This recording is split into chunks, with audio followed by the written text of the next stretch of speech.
Olá pessoal, tudo bom? Eu sou o professor Luiz Teles e a gente está trazendo agora para vocês aqui raciocínio lógico matemático com foco na Fundação Carlos Chagas, FCC. Agora, antes da gente começar, deixa eu explicar uma coisa para vocês. Ter foco na FCC não significa questões exclusivamente da FCC. Por que é importante você entender isso? Porque muitos candidatos, na hora que vão se preparar para concurso, eles acham que basta baixar 5.000 provas da FCC que ele está preparado para a banca. E não. Pode ter certeza que não. Por que vocês acham que o examinador deixa disponível a prova no próprio site? Vocês acham que é coincidência? Com certeza não.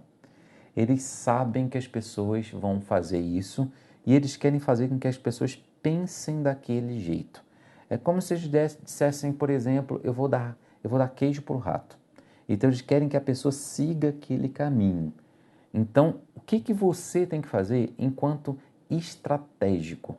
Enquanto uma pessoa estratégica, um concorrente estratégico, o que você tem que fazer? Você tem que construir seu diferencial. E para isso você tem que ter uma visão macro. Você não pode baixar só prova da sua banca. Você tem que entender que a banca às vezes olha para o seu colega, não seu, colega dela, olha para o colega dela e vai capturar na colega a ideia necessária para construir a sua questão. O que é isso? Às vezes a Fundação Carlos Chagas, ela acabou de ter uma prova da ESAF. A Fundação Carlos Chagas vai lá e pega a ideia na prova da ESAF e coloca na prova dela. Por que ela faz isso? Porque ela sabe que ninguém olha para a ESAF. Ninguém. Não, mas a minha prova não é ESAF, minha prova é FCC. Eles sabem disso. Eles sabem que a grande maioria mira somente para um lado. E esse é o seu grande risco. Você tem que ter uma visão macro, você tem que ter uma visão ampla para que você não caia nesse pega do examinador. Então, aqui durante o curso, vocês vão ver raciocínio lógico matemático. Algumas pessoas vão dizer, não, professor, o que é o raciocínio lógico matemático? Você vai ter que saber tanto matemática, infelizmente algumas coisas matemáticas você vai ter que saber, você vai ter que saber também coisas de raciocínio lógico. É a junção dos dois que te dá a ideia de raciocínio lógico matemático. Então, essa junção, porque às vezes algumas pessoas dizem o seguinte, não, professor, matemática eu só sei que cai só matemática, estuda só matemática, aí na prova cai raciocínio puro. Ah, caiu raciocínio e eu não estudei matemática. Você tem que entender os dois. Como é que eu vou fazer aqui no curso? Eu vou caminhando, eu vou fazendo uma questão de uma coisa, quando vocês menos lembrarem, eu vou pular de assunto. Aí eu vou pular, aí depois do nada eu volto para a questão que eu estava falando anteriormente. Por que eu vou fazer isso? Para que a sua mente comece a criar o hábito de saber pular questões e saber ir para um lado, depois vai para o outro, vai para o outro. Essa história de vai e volta, faz com que o seu cérebro comece a fixar o conteúdo. Porque eu não estou aqui preocupado só em jogar conteúdo para você. Porque eu sei, gente, concurseiro é muito conteúdo para estudar. Tem muita coisa para estudar. Então não adianta eu só chegar aqui, jogar o conteúdo e dizer, ó, eu fiz minha parte, joguei o conteúdo, agora é com ele. Não, eu tenho que saber como fixar esse conteúdo na sua mente. Então, para isso, eu vou te pedir, acompanhe a aula passo a passo. Sempre fazendo da seguinte forma, eu vou fazendo uma questão, logo depois você dá um pause e tenta refazer. Eu faço, você dá um pause e tenta refazer sozinho. E vamos fazer sempre essa jogada. Eu faço e você vai atrás. Aí você fala, mas aí, professor, eu vou decorar o gabarito. Não estou preocupado com decorar o gabarito. Eu quero que você saiba o caminho de chegar no gabarito. Caminho de chegar no gabarito é muito mais importante do que você definitivamente lembrar porque eu lembro que o gabarito é letra A. Lembrar o gabarito é uma coisa, chegar no gabarito é outra completamente diferente. Ok? Então vamos lá, vamos mostrar um pouquinho para vocês o que é essa FCC. E agora, como é que nós podemos negar uma frase com todo, quando ela tiver esse todo assim? Nós sempre vamos furar a ideia, tá? Furar a ideia. Nós vamos quebrar aquela informação. Como assim? Digamos que eu tenho assim, ó, todo dia neva. Como é que eu vou negar isso aqui? Para eu negar isso aqui, basta eu furar essa ideia, quebrar essa ideia. Essa ideia aqui é uma ideia de generalização. Eu estou generalizando para você. Eu estou dizendo que todo dia chove. Então, o que você vai fazer? Basta você dizer que algum dia não neva, tá? Porque antes eu estava dizendo que todo dia neva. Então, para eu negar isso aqui, seria eu quebrar essa ideia. Ou seja, eu falar que algum dia não neva. Mas toma cuidado que nesse algum dia não é necessário estar escrito isso aqui. Pode passar a ideia disso aqui. Como assim? Se ele quisesse ter colocado, ó, pelo menos um dia não neva, também está correto. Porque eu estou quebrando essa ideia. Essa ideia de pelo menos um dia não neva, ela é igual a essa aqui, ó. Ela é igual, tá? Então, basta passar a ideia, tá? Então, a gente vai ver aqui já essa questão aqui. Olha só. O que vocês têm que tomar cuidado, ó? OBS. Não pode ter, tá? Não, vou botar assim, não pode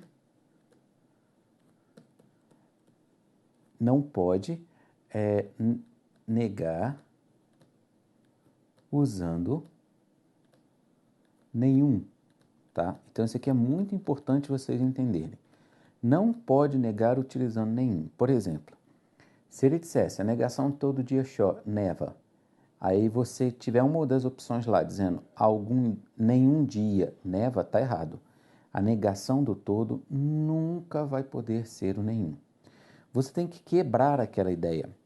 Você tem que quebrar. Basta você furar a ideia, você já generalizou, você já negou a frase da pessoa.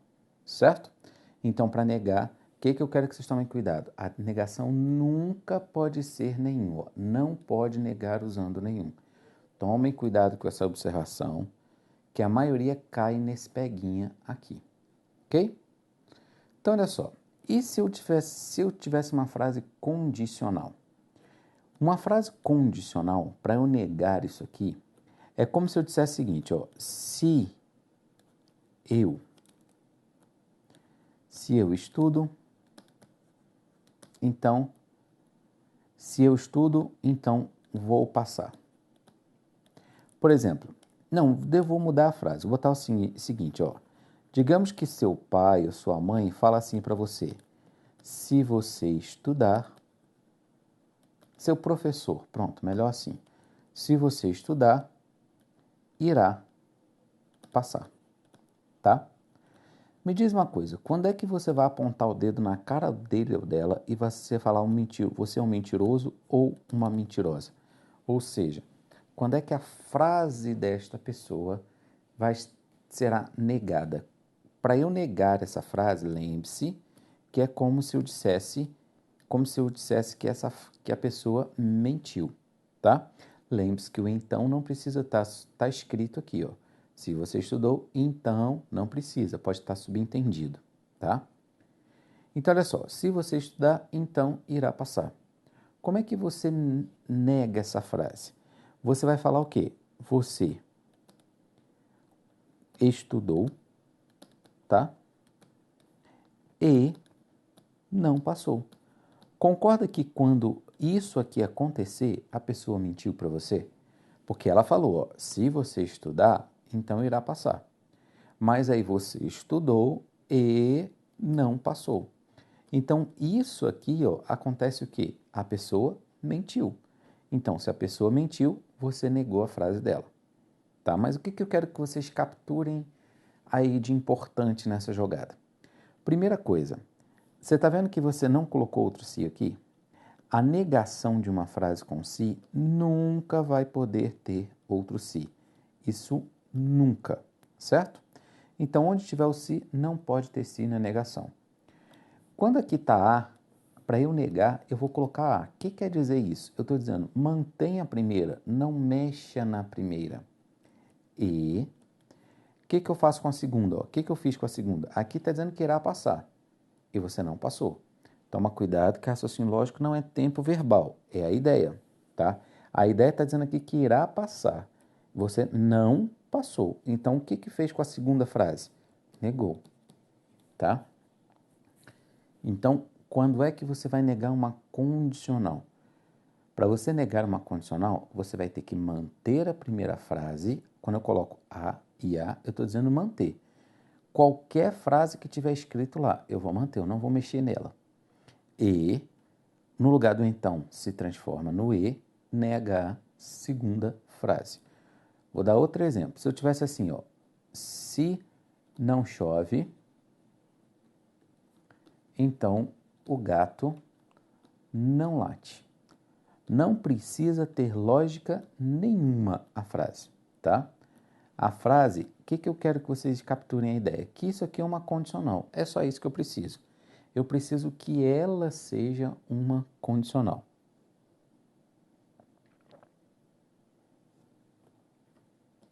E ela é uma condicional. Por quê? Porque ela começa com se. E pode ver que o então está aqui, ó. Se não chove, então gato não late. Então o então está aqui, ó. Ele está subentendido, ele não precisa estar escrito, tá? Está subentendido. Como é que você nega esta frase inteira? O que eu falei para você, ó? Mantenha a primeira. Quando eu coloco a e a, eu estou dizendo que elas são iguais, ó. Ah, mas professor, mas aqui é uma frase negativa. Não importa, é a ideia. Quando eu digo a, eu digo qualquer frase, inclusive uma frase negativa, tá? Então, o que eu estou dizendo com a primeira frase? Ó? A e a, o que eu falo? Mantenha a primeira. Então, vou manter. Não chove. Eu não vou mexer na primeira. Certo? E, ó, aqui está B, tem que se transformar em não B. O que você vai ter que fazer com a segunda frase? Ó? Segunda frase você vai ter que negar. Só que a segunda frase está dizendo que o gato não late, certo? Se o gato não late, eu vou fazer o quê? Gato late, ok? Gato late. Então, ó, ficaria não chove e gato late. Pronto, isso aqui seria a negação de uma frase condicional, tá? Então, vai depender do que ele está te pedindo para você negar. Se ele te pede para você negar uma frase com todo, você vai ter que quebrar a ideia dele. Então, se ele falar que todo dia chove, vai ser algum dia não chove. Todo dia neva, algum dia não neva. Todo dia faz sol, algum dia não faz sol. Então, eu vou sempre quebrar a ideia dele, o que ele falar para mim, tá? Agora, você só tem que tomar cuidado o seguinte. Se eu falar o seguinte, ó, todo dia não chove, e te pedir para você negar essa frase, tá? Existem várias formas, desde que eu fure essa ideia. Eu posso negar falando o seguinte, ó, algum dia. Como aqui está dizendo que não chove, eu vou falar chove. Por quê? Eu vou quebrar a ideia dele. Se está falando que não, eu vou falar que sim. Se disser que sim, eu digo que não. É sempre o contrário, tá? Toma cuidado, eu vou quebrar. Então, ó, algum dia não chove, vai ser algum dia chove, porque eu vou quebrar o que ele falou. Ele está dizendo que todo dia não chove. Aí eu vou falar que algum dia chove, tá? Então, isso é para eu negar o todo, para eu negar o todo, para eu negar uma condicional. Nós vimos na outra aula não, nessa aula ainda, nós vimos o seguinte, a negação do e. Como é que a gente nega o e? Eu troco o e pelo ou e nego as duas. Como é que eu nego uma frase ligada pelo ou? Eu troco o ou pelo e nego as duas, tá? Sempre vai ser assim. Sempre eu vou trocar um conectivo pelo outro e negar as duas frases.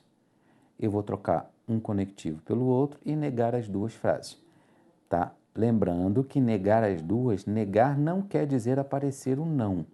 Se eu tivesse assim a frase, ó, chove e não neva. Como é que ficaria a negação dessa frase? A gente vai treinar já já. A negação do e é ou. E o que eu faço com as duas frases? Eu nego. Então a primeira está dizendo que chove, eu vou falar o quê? Não chove. A segunda está dizendo que não neva, eu tenho que negar. Então vai virar o quê? Neva. Tá? Ok? Então ficaria assim, ó, a negação do e, tá? Nós vimos aqui a negação do se, então. Vimos a negação do todo. E aqui está a definição de cada um. Ok? Então agora vamos seguir, vamos ver uma questão aqui, como é que caiu na FGV. Lembrando que eu estou te treinando para a gente chegar na FCC, tá? Se hoje é sábado, o que ele falou para mim? Amanhã, ó, ele não botou o então, tá vendo? Ele deixou subentendido. Amanhã não trabalharei, tá? Já já vocês vão entender que tudo isso que eu estou te explicando aqui, ó, por que eu trouxe essa questão da FGV? Tem alguma explicação, tá? Não, eu trouxe não é por acaso, não. Ela tem algum objetivo de estar aí. Eu tenho algum objetivo de trazê-la para você. Primeira coisa, o que a gente sabe? Se ele está me pedindo a negação, olha aqui que ele fala diretamente, ó, negação. Tem outras formas de negar, dele te pedir a negação, mas a gente vai ver mais para frente. A negação dessa afirmação é. Então ele quer a negação. Primeira coisa, o que eu já sei? A negação não pode ter o se. Então já descarto tanto a letra D quanto a letra E. Não pode ter se. Ok? O que eu faço com a primeira frase? A primeira frase eu digo, é o que está antes da vírgula, tá? Essa é a primeira frase. Eu vou manter. Eu vou falar que hoje é sábado, certo? Então, onde é que está dizendo que hoje é sábado? Aqui está dizendo que hoje não é sábado, hoje não é sábado. Então, já risca, já risca. Pronto, gabarito é letra A. Acabou. Ué, professor, mas eu não preciso nem fazer o resto? Não. Você só tem essa opção que hoje é sábado. E eu tenho que manter a primeira frase. Pronto, o gabarito é essa. Mas é claro que a gente vai fazer aqui para mostrar. Eu mantenho a primeira e... O que fala para mim quando eu tenho uma frase assim, ó? Vamos escrever para a gente fixar essa ideia. A negação vai ser o quê? Mantenho a primeira e nego a segunda. A segunda está dizendo que não trabalharei. Eu tenho que negar. Não quer dizer o seguinte. Trabalharei. Então, hoje é sábado e trabalharei. Esqueci, não botei aqui. E amanhã trabalharei. Certo? Então, e amanhã trabalharei, letra A. Certinho. Pode ver que ele fez corretíssimo. Ele foi correto na resolução que ele pediu. Ok? Então, vocês viram aí, ó. E tem um porquê de eu estar te explicando isso. Como eu falo, meu foco é FCC. Mas eu pego outras bancas de forma que a gente vai... É como se a gente estivesse construindo escadas. A gente vai assim, ó. Isso aqui é uma escada, ó, até chegar no topo que é FCC. Então, às vezes, eu pego uma banca, uma questão da FGV, outra da Seixas Gran Rio, outra de não sei quem, não sei quem, não sei quem, até você entender a linha de raciocínio da FCC. Este é o nosso foco. Nosso foco é a FCC aqui, a Fundação Carlos Chagas. Então, tudo que eu estou fazendo, eu estou te preparando para chegar nesse objetivo aqui. Ok? Tudo vai ser para vocês chegarem nesse objetivo. É importante vocês analisarem isso aqui, ó. Vocês estão vendo isso aqui que eu fiz, ó? É tipo um brainstorm, ou seja, jogar todas as ideias no papel. Façam isso, isso te ajuda a fixar. Por quê? Uma hora você está falando de uma coisa, depois você está falando de outra, depois você está falando de outra, depois de outra, de outra, de outra. Isso aqui, quando você bater o olho aqui de novo, você está obrigando seu cérebro a raciocinar em cada detalhe aqui. Isso gera fixação, tá? Isso gera fixação de conteúdo. Então, eu preciso que vocês façam isso aqui. Eu preciso que vocês, antes da gente caminhar, façam um brainstorm aí num papel qualquer, riscando várias informações, porque nós vamos fazer outras questões mais para frente. Essa aqui foi só a primeira. E a gente tem diversas questões pela frente. Ok? Então, a gente hoje fica por aqui. Eu aguardo vocês na próxima aula. calma que nós vamos fazer muitos, mas muitos exercícios pela frente. Aqui é só o start, é só a parte inicial. Ainda vem muita coisa por aí para fixar esse conteúdo na sua mente. Ok? Ficamos por aqui. Aguardo vocês na próxima aula. Até lá. Tchau, tchau.